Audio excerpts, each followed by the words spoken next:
अफगानिस्तान और यानी तालिबान और अमेरिका के दरमियान जो अमन मुज़ाकरात हुए हैं, उसके बारे में क्या हमारे नाज़रीन को बताएंगे आप? क्या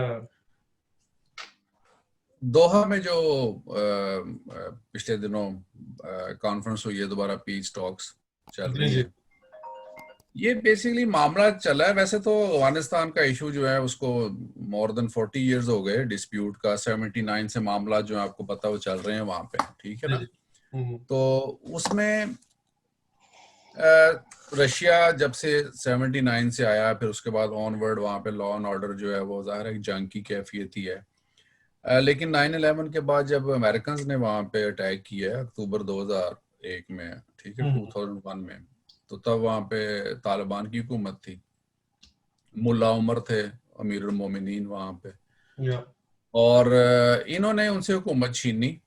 और उससे पहले जब तालिबान का ज़माना था, काबुल में उनकी हुकूमत थी, तो एक पैरेलल गवर्नमेंट थी शमाली इत्तेहाद की जो वादी पंजशेर में, जिसकी सरकर्दगी अहमद शाह मसूद करते थे। उनके लीडर थे अहमद शाह मसूद, राइट। और अहमद शाह मसूद जो थे वो अफगानिस्तान में अमेरिकन हमले के कुछ अर्सा पहले ही वो भी एक खुदकुश हमले में मारे गए, जो कि तालिबान ने कंडक्ट किया था।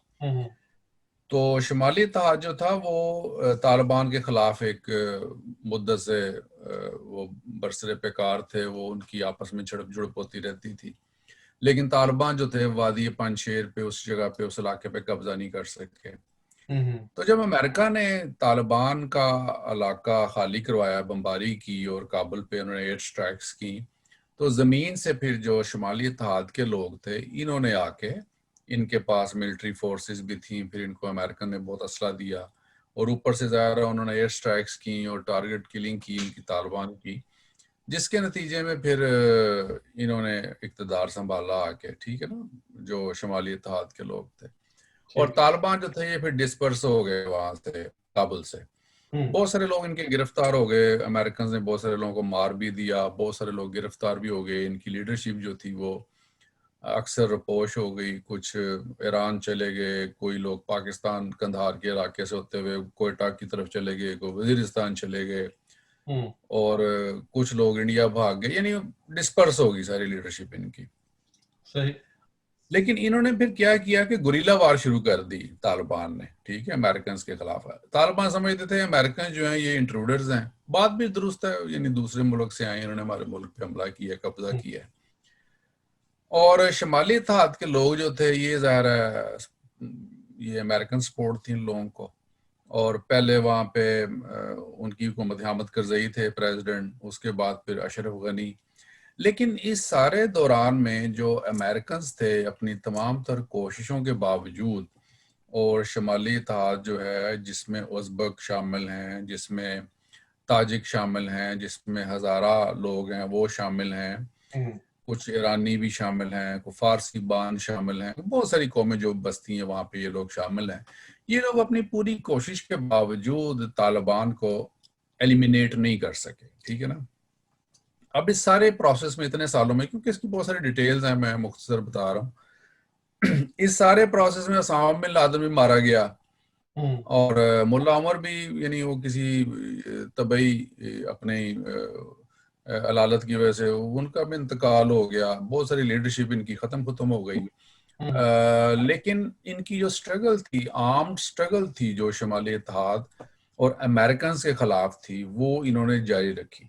गोरिल्ला जंग इन्होंने जारी रखी, चूंकि वो अफगानिस्तान की ट्रेन इस किस्म की है, वो इलाका इस किस्म का है कि वहाँ पे छुपना आसान है, और ये मकामी लोग थे, इनको रास्तों का पता है, और इनको लोगों की भी सपोर्ट थी, पब्लिक की भी कोई ना कोई सपोर्ट थी। लिहाजा तालिबान जो थे वो दही इलाकों में जो अफगानिस्तान के, वहाँ पे बाहर इनका असर रसूख कायम रहा, ठीक है ना। Sometimes more than 50% area, sometimes 40% area, और अब तो कहते हैं मोर देन 50% एरिया पे उनका इन्फ्लुएंस जो है वो कायम दायम रहा है।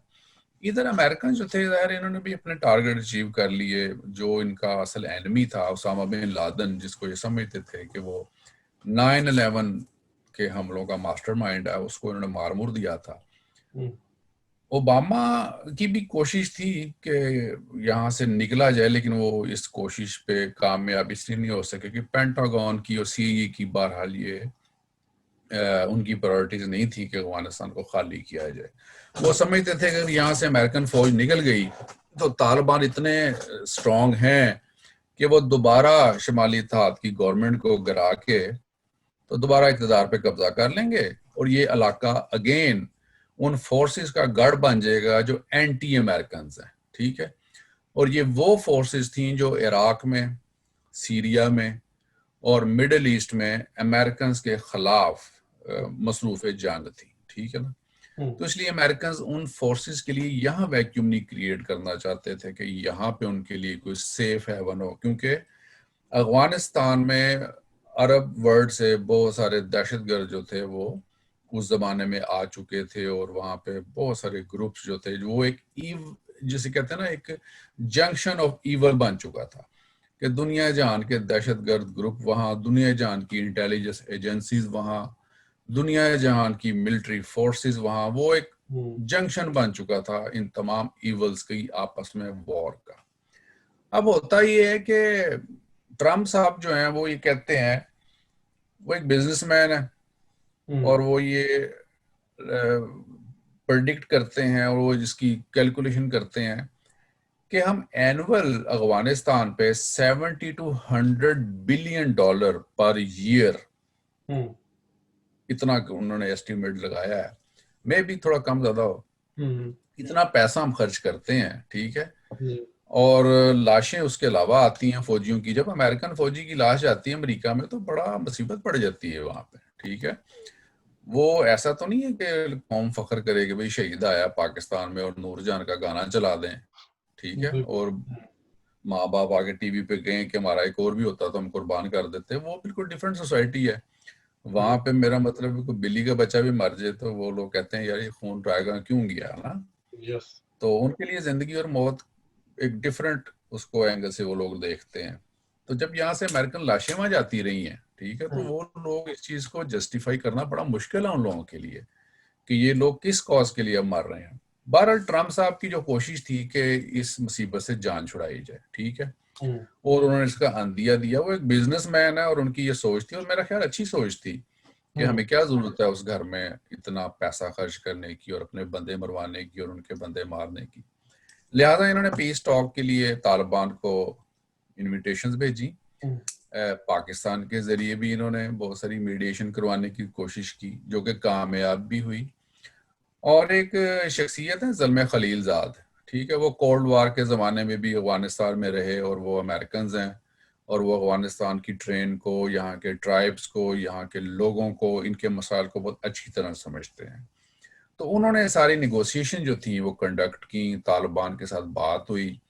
कतर जो है, दोहा एक इस्लामिक कंट्री है, वहाँ पे उनके भी तल्लकात थे इनके साथ, तालिबान के साथ। उन्होंने मीडिएशन की और कतर में अपना दफ्तर इन्हें खोलने की इजाज़त दी और उस दफ्तर में फिर इनकी टॉक्स होना शुरू हुई।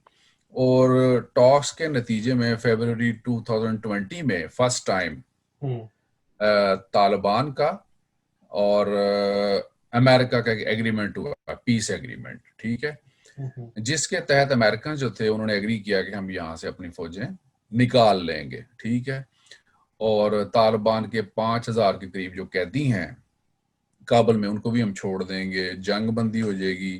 तालिबान ने एग्री किया कि ठीक है जी, अफगानिस्तान नेक्स्ट अमेरिका के खिलाफ इस्तेमाल नहीं होगा, यहाँ पे ऐसी फोर्सेस नहीं आएंगी जो अमेरिकन के खिलाफ काम करें या दहशतगर्दी में इन्वॉल्व हों। तो उस तरह उन्होंने ना काफी आपस में निगोशिएट किया और ये मायदान दोनों में तय पा गया। और जिसके बाद अब वक्तन फवक्तन ये पीस टॉक्स जो आपस में होती रहती हैं। ठीक हो गया।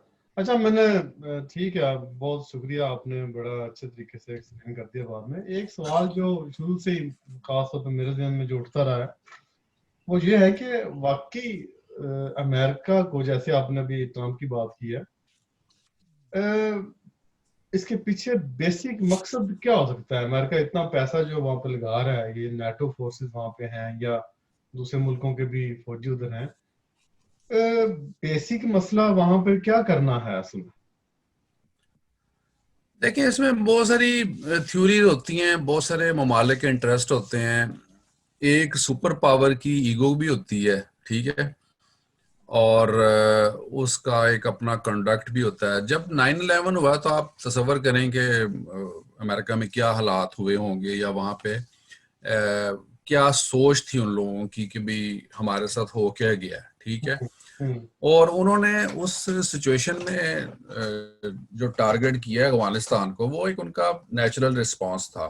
हम्म अच्छा, ये बात भी ऑन द रिकॉर्ड है कि अमेरिकन ने तालिबान को पैगाम भेजा कि तुम लोगों के साथ हमारा कोई फड्डा नहीं है, और फड्डा था भी नहीं तालिबान के साथ। तालिबान के साथ तो अमेरिकन के बड़े मुनासिब से तल्लुकात थे। वहां पे एक बहुत बड़ी यूनिकॉल बड़ी कंपनी थी, और वो एक गैस पाइपलाइन, ऑयल पाइपलाइन का एग्रीमेंट तक तालिबान के साथ जो था वो साइन होने के बिल्कुल है। करीब ये था। रशिया फॉल में तालिबान जो है 1979 से 89 तक, ये तो अमेरिका जो है वो क्या से कहते हैं, भाई भाई थे ये एक किस्म के। फिर तालिबान की जो बड़ी लीडरशिप थी ना, जिसमें मुल्ला बरादर थे, सराजुद्दीन हक्कानी थे, और जो पुरानी जितनी लीडरशिप थी, ये तो मेरा मतलब अमेरिकन के हीरो थे सारे लोग, ठीक यस। है। हम्म और ज़ल्मे खलीलजाद ने अभी रिसेंटली बयान दिया है कि ये वो लोग हैं जिनका हम पे, यानी ये तो नहीं कहा उसने एहसान है, लेकिन उसने ये कहा कि इन लोगों की वजह से now we are unipolar world, यानी हम सिंगल सुपर पावर हैं in the world now, only due to these people. इनकी वजह से अमेरिका वाद सुपर पावर बना, हम्म इनकी वजह से ईस्ट यूरोप आजाद हुआ। ईस्ट यूरोपियन स्टेट जितनी भी थी, ये पोलैंड वगैरह और सारी बल्गारिया और चेक रिपब्लिक वगैरह सारे आजाद हुए, ये ठीक है। और बोस्निया और ये तो इन्हीं की बल्कान स्टेट सारी आजाद हुई, हम्म ठीक है। फिर इन्हीं की वजह से सेंट्रल एशियन स्टेट्स आजाद हुई, ठीक है। और दुनिया में एक नया जो है दौर शुरू हुआ है, लेकिन जिन लोगों की वजह से शुरू हुआ वो पहले से भी ज्यादा अबतर और पत्थर के जमाने में चले गए। बिल्कुल। This is reality. बड़ी अजीब बात है बाकी। और जी। एवरेज ये है बशारत साहब के डेली 50 लोग मरे हैं अफगानिस्तान में अब तक, एवरेज ये है। 40 साल हो गए, और ये कई मिलियंस के ऊपर सिविलियंस की डेथ रेशो चली जाती है। और अफगानिस्तान के हालात ये हैं कि वहां पे 90% पीपल जो है they are living below the poverty line. 90% people are living below the poverty line. तो फिर और ये ये वो लोग हैं जिनकी सुपर $2 से कम तनख्वाह दिन की। नहीं ठीक है, लेकिन ये फिर सुपर पावर को इतने गरीब मुल्क के अंदर कौन से इंटरेस्ट हैं? जो मुझे सवाल शुरू से ही एक तंग करता रहा वो ये है कि वो जिसको ये दहशतगर्द डिक्लेयर कर रहे हैं, उनके पास जैसे आपने कहा कि बिलो द पॉवर्टी लाइन वो जिंदगी रह रहे हैं, उनके पास बेचारों के पास खाने को पैसे नहीं है। तो इतनी इतनी इतना कैसे वो थ्रेट दे सकते हैं इतनी सुपर पावर को? नहीं, वो देखें, वो अफगानिस्तान का मसला ये था कि वो जो लोग वहां पे चले गए, उसामा था, उसके साथी जो थे, अलकायदा जो थी, अलकायदा की तो पूरी तारीख है ना कि जैसे जैसे उन्होंने हमले किए अमेरिकन एम्बेसीज पे, इधर कीनिया में और इधर अपना सूडान साइड पे हमले हुए, बहुत सारी जगहों पे अमेरिकन इंटरेस्ट पे हमले हुए। फिर किसी ज़माने में आपको याद होगा कि वर्ल्ड ट्रेड सेंटर पे पहले भी हमले की कोशिश हुई, ठीक है, जिसमें ये रमजी यूसुफ और एमल कांसी वगैरह इस किस्म के करैक्टर जो थे सारे इन्वॉल्व थे। और ये सब चीज़ें जो थी, इनका लिंक अलकायदा से था, और अलकायदा के लिए अफगानिस्तान जो था वो सेफ हेवन था। अमेरिकन चाहते थे कि अफगानिस्तान को क्लियर किया जाए, इस जगह के ऊपर दोबारा अमेरिका के खिलाफ किसी किस्म की फोर्स जो है वो कोई प्रैक्टिकल इकदाम ना कर सके। बिल्कुल सही है। और ठीक है। उसका उन्होंने अचीव किया, और बड़ी हैवी कीमत पे अचीव किया उन्होंने सारा। बाकी उनके मफादात थे, वो उस खित्ते में बैठ गए थे कि Bagram air base one of the biggest air base, ठीक है ना, जो बगराम की एयर बेस है। मैं उसके अंदर तो नहीं गया, लेकिन वैसे देखा हुआ एरिया वो वाला।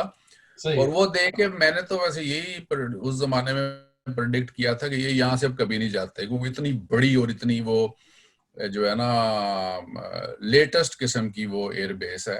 बिल्कुल। और अभी भी आपको मैं बात बताऊं कि पाकिस्तान से आज भी जब कोई जहाज उड़ता है ना एयरलाइन का, ठीक है, पीएए का या दूसरी एयरलाइंस जो उड़ती हैं कमर्शियल एयरलाइंस, तो उनको जो इजाजत मिलती है, उनको जो मैसेज आता है, उनको जो क्लियरेंस मिलती है ना, वो बगराम एयरबेस से मिलती है, राइट।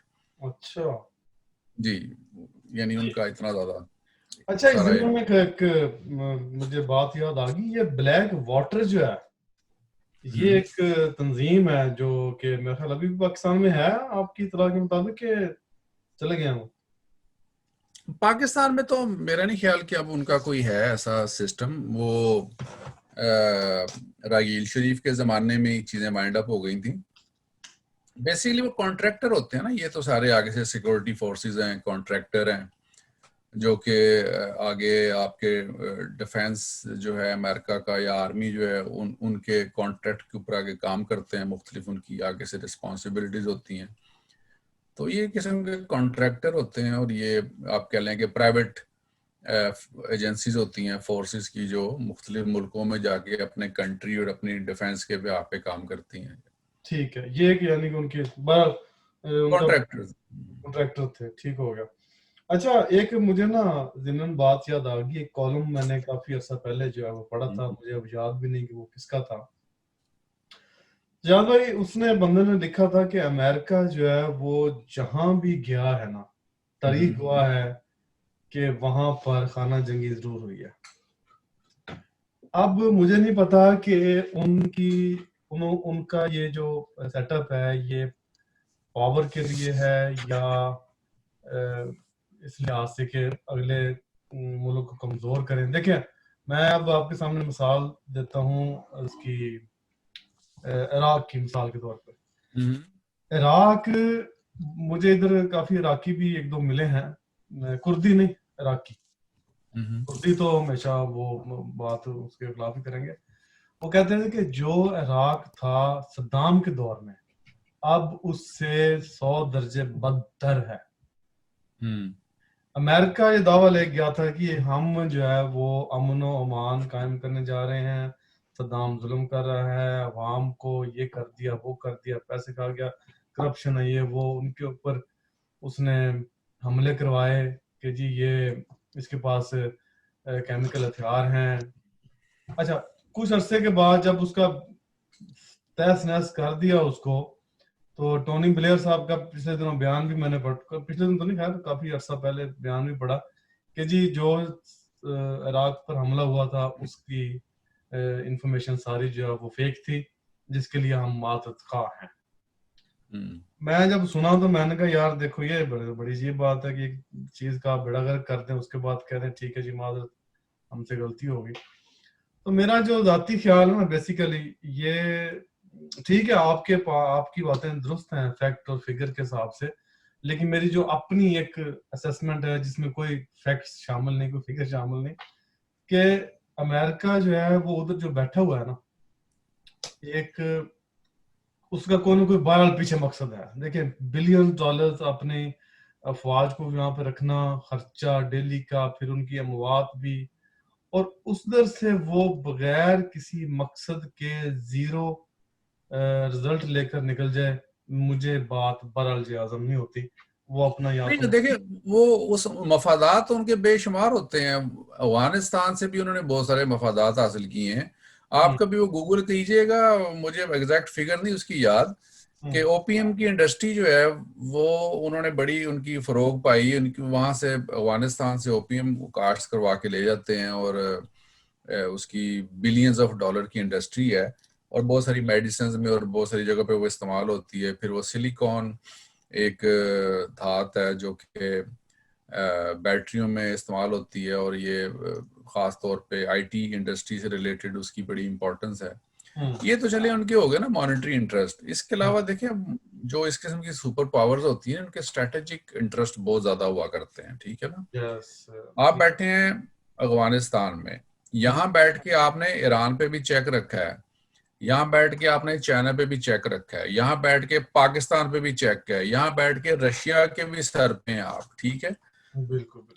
अमेरिकन ने जो दुनिया में सैकड़ों एयर बेसिस बनाई हुई हैं, ठीक है, हम्म, उनकी एक एक एयर बेसिस का खर्चा जो है वो पाकिस्तान के पूरे डिफेंस बजट से ज्यादा है, ऐसी ठीक है। बात। तो उसका क्या फायदा, उसका कोई मॉनेटरी फायदा तो नहीं होता, लेकिन उसका फायदा उनके लिए स्ट्रेटेजिक और मिलिटरीली उनको उसका फायदा होता है।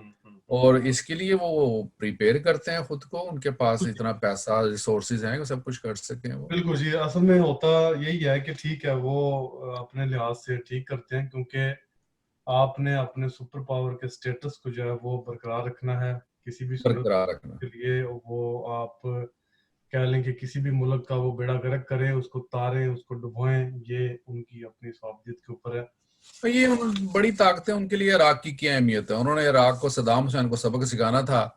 वो इराक की रिफॉर्म्स करने तो नहीं आए थे, ना अफगानिस्तान की रिफॉर्म्स करने आए थे। हाँ जी। वो तो अपने मफादात के लिए आए। उन्होंने मलिया मेड की हर चीज, इराक का भी बेड़ा गर्क किया, इधर से सीरिया का बेड़ा गर्क किया, ठीक है, ईरान का भी बेड़ा गर्क करना चाहते हैं, अफगानिस्तान की ईंट से ईंट बजा दी उन्होंने, ठीक है। या और जहां गए तबाही मचाई। इसमें उनके अपने मफादात तो कोई नहीं होते, अपने वो कुछ ठीक मुफादात करने है, तो नहीं लेकिन जाते। नारा उनका बड़ा यही है जी, हम जुल्म। अपने मफादात से मुराद है, उस मुल्क के मफादात नहीं होते, अपने मफादात होते हैं, और वो उनके मफादात डिस्ट्रक्शन में ज्यादा हैं और कंस्ट्रक्शन में। बहरहाल इन मुल्कों में तो नहीं, बिल्कुल नहीं, ये ऐसी तो बात है। देखें जी, वो चूंकि अगर फर्ज करें पाकिस्तान इस तरह का कोई आता है, और मैं चूंकि ज़ाहिर बात है पाकिस्तानी होने के नाते मुझे पाकिस्तान से हमदर्दी है, वो अगर इधर आएंगे तो उनके जो मफादात हैं मेरे लिए, बहरहाल वो एक कह लें कि मेरे मफादात तो नहीं है, मेरे लिए तो वो एक गासबाना किस्म की चीज़ है कि जी वो इधर आए, उन्होंने सत्यानाश किया और चले गए। इसी तरह जो इराकी है वो यही सोचते हैं ना कि इधर आए हैं जनाब, वो उन्होंने सब बेड़ा गर्क कर दिया हर चीज का, मुल्क का, और वो चले गए हैं। उनके लिहाज से, अमेरिकन के लिहाज से ज़ाहिर है वो एक राइट थिंग है, लेकिन इराक के लिहाज से वो एक बैड थिंग है। लेकिन बात इसमें ये ना, इसमें समझने वाली बात पता है क्या बशर साहब, एक बड़ी इंपॉर्टेंट बात है। ये जितने ममालिक है ना, चाहे वो अरब ममालिक हैं, चाहे ये अफगानिस्तान का इशू है, वेस्ट या अमेरिकन इनको देखते हैं अपनी नजर से, यस, अपनी सोशियो पॉलिटिकल वैल्यूज के हवाले से इनको जज करते हैं। ये सारी ट्राइबल सोसाइटीज हैं, इनके नॉर्म्स वैल्यूज बिल्कुल ही डिफरेंट हैं।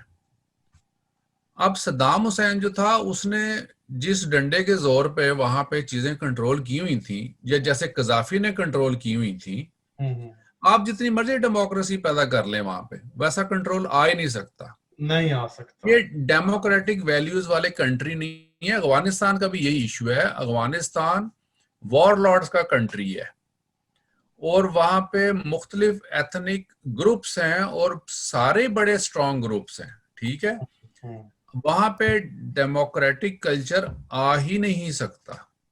बिल्कुल, वो वहां पे वो देखिए, अब ये तालिबान कहते हैं कि हमने मुज़ाकरात नहीं करना था शुमाली इत्तेहाद के साथ, ठीक है, इसलिए कि ये लोग कठपुतली हैं, ये जाली हुकूमत है, और ये अमेरिकन के डंडे के जोर पे काबुल आए हैं, ठीक है। अब बंदा इनसे पूछे कि तुम लोग वोट बैंक से आए थे काबुल, ठीक है, ये लोग भी नजीब को बेचारे को उसको संसार करके या पत्थरों से मार के आए थे ना, हुकूमत इन्होंने भी वैसी ली थी ना। तो ये इनकी जो है ना, जाहिर शाह से ऑनवर्ड, सरदार दाऊद, अमीन हफीज, तरकई, बबर कामल, और ये नजीब, और सारे जितनों का भी आप देख लें जो अंजाम हुआ है, वो कोई अच्छा अंजाम तो नहीं हुआ किसी का। बिल्कुल, सिर्फ वहां पे पावर और डंडा जो है मैटर करता है। तो अफगानिस्तान का कल्चर ही डिफरेंट है, वहां पे मामला बिल्कुल डिफरेंट है। अभी जो रिसेंटली दोबारा इनकी पीस टॉक हुई है, और उसमें अब्दुल्ला ने शिरकत की है, जो शुमाली इत्तेहाद की इस वक्त करता धरता है, और अशरफ गनी प्रेसिडेंट हैं। तो उन्होंने खैर अच्छी उम्मीद का जो है, ख्वाहिशात का इजहार किया है कि उम्मीद है कि हमारे नेक्स्ट जो है मामला परमानेंट पीस की तरफ जाएंगे।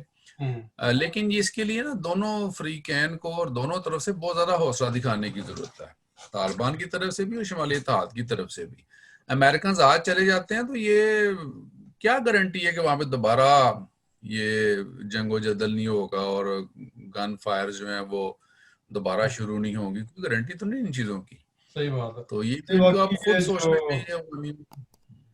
जो लोग हैं इस तरह, इस खास तौर पे इन इलाकों के, वो वाकई उनको नहीं पता ये डेमोक्रेसी, ये जमहूरियत, ये क्या है। हाँ, लड़ना लड़ना तो उनका मशगल है ना, उनका कारोबार है एक किस्म का ये लड़ना और बिल्कुल ये सही सारे बात। मामला जो है। लेकिन फिर भी हम होप करते हैं कि बहरहाल असल अब में इतने साल के बाद, कि इतने इतने जंगो जदल के बाद, इतनी तबाही के बाद आप अकल करनी चाहिए इन लोगों को और इनको खुद अपने डिस्प्यूट सॉल्व करने चाहिए और देखें, अपने एग्रीमेंट करने चाहिए, लोया जिरगा बुलाना चाहिए, अपनी इनको तमाम एथनिक ग्रुप्स को बैठ के पावर शेयरिंग फार्मूला खुद इनको तय करना चाहिए कि हमने इस खिते में रहना है और कैसे रहना है हम लोगों ने। या ये चाहे कमजोर फेडरेशन बनाए चाहे स्ट्रांग फेडरेशन बनाए, उसके अंडर हर इलाका जो है अपनी अपनी जो है ना ऑटोनॉमी को एंजॉय करे और पीसफुल तरीके से वहां पे जिंदगी गुजारें। ऐसे तो मामला बहुत खराब हो बस जाएंगे। बिल्कुल वो जो है इनके करता धरता सरदार या जो भी कह लें हुकूमत में है, उनको सोचना चाहिए कि हमारे जो लोग हैं वो अच्छी जिंदगी गुजारें, बच्चे जो हैं उनको अच्छी परवरिश मिले, अच्छी एजुकेशन मिले, और मेडिकली जो इश्यूज हैं उन लोगों को, सोसाइटी को वो सहूलियत मिले, मेडिसिन की सहूलियत मिले, सारा कुछ मिले। तो ठीक है, यही हम जो है वो मतलब होप कर सकते हैं, और हमारी ख्वाहिश भी इस तरह की है।